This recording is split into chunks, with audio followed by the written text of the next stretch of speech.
The story begins in silence. Deep underground laboratories, guarded deserts, and rooms where whispers carried the weight of the future. In the early 1940s, as World War II raged across the world, the United States entered a race against time, driven by fear that Nazi Germany might unlock the ultimate weapon first. That fear gave birth to the Manhattan Project. Thousands of scientists, engineers, and workers were brought together in secrecy. Many did not know what they were building.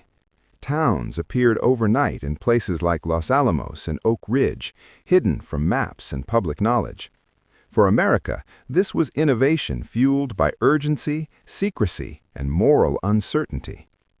When the atomic bomb was dropped in 1945, the war ended, but a new era began. The United States emerged not only victorious, but transformed. It now possessed a power capable of destroying entire cities in seconds.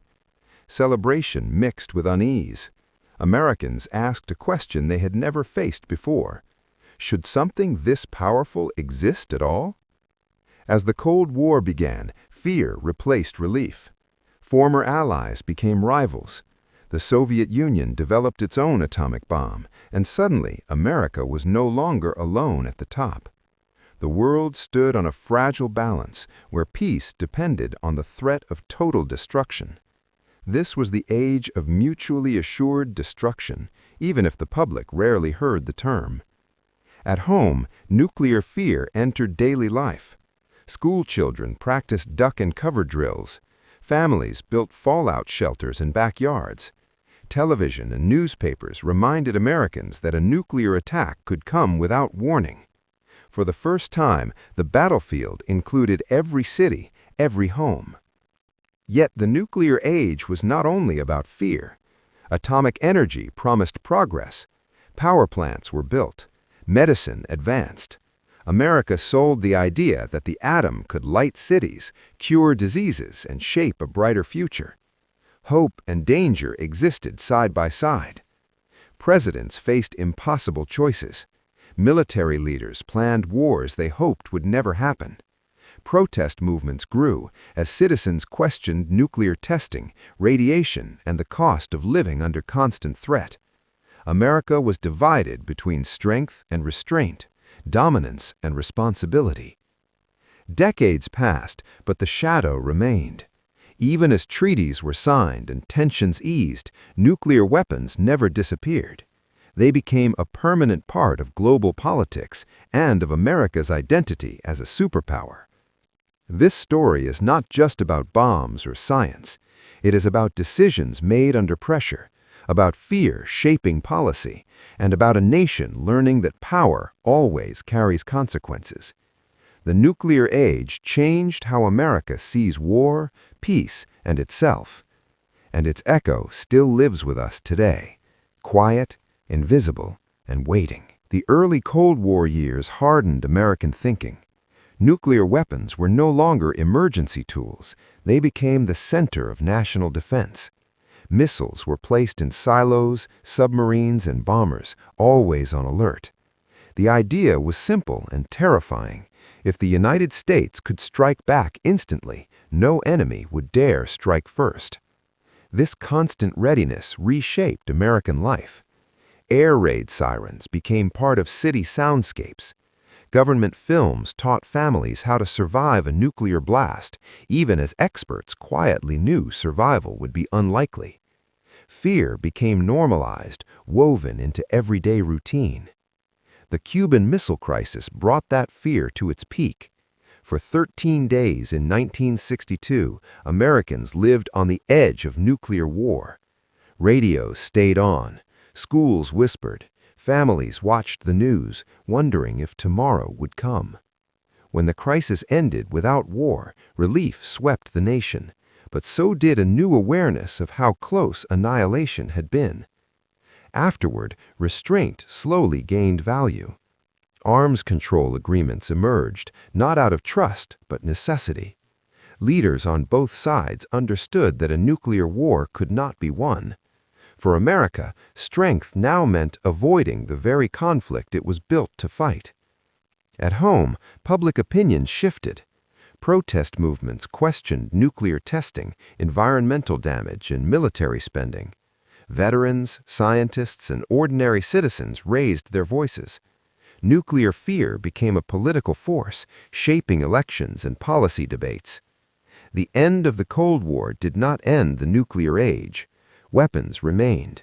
New nations sought them. Old stockpiles aged but stayed dangerous. The United States faced a new challenge: how to lead in a world where nuclear power could spread beyond superpowers. Today, the shadow still exists, less visible but no less real. The systems built decades ago continue to operate quietly in the background. Decisions made in minutes could still affect generations. This second chapter is about responsibility. America learned that power without limits invites destruction, but power without wisdom invites the same fate. The nuclear age did not end. It learned to wait. Time changed the tone, but not the threat. As decades passed, nuclear weapons faded from headlines, yet they never left American strategy. Missiles still stood ready in silent fields. Submarines still moved unseen beneath the oceans. The danger became quieter, but more permanent. After the Cold War, the United States faced a world it had helped shape but could not fully control. The clear enemy was gone. In its place came uncertainty. New nations sought nuclear power, not always for war, but always with the potential for it. America now carried a different burden: preventing catastrophe without triggering it. The meaning of nuclear weapons slowly shifted. They were no longer symbols of victory, but of restraint. Presidents spoke less about using them and more about managing them. Diplomacy became as important as deterrence. The fear remained, but it was handled behind closed doors, far from public view. Meanwhile, the human cost continued. Communities near old test sites dealt with radiation illnesses. Veterans carried lifelong health effects. Scientists who once celebrated discovery wrestled with regret.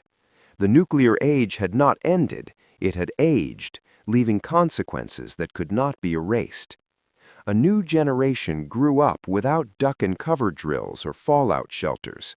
For them, nuclear war felt distant, almost unreal. But the systems built during the Cold War still existed, operated by humans who could make mistakes, misread signals, or act under pressure. The danger had become invisible, not gone. Moments of crisis still appeared. Tensions rose, warnings were issued, and each time the world was reminded how thin the line remained between stability and disaster. America's role was no longer just to protect itself, but to prevent collapse on a global scale. Gradually, the conversation began to change. Former military leaders spoke openly about limits. Activists pushed for disarmament. Scientists warned about climate effects of nuclear war. The idea took hold that true strength might lie not in possession, but in reduction. Yet complete elimination remained out of reach. Trust was fragile, power politics endured, and so the nuclear age continued, not with explosions, but with restraint enforced by fear. For the United States, this journey revealed a hard truth. Some inventions cannot be uninvented. Once created, they demand responsibility forever. Nuclear weapons reshaped how America thinks about war, leadership, and survival itself. This story ends not with a victory parade or a treaty signing, but with a question, one still unanswered. Can humanity live indefinitely with the power to destroy itself? America's nuclear age is not a closed chapter.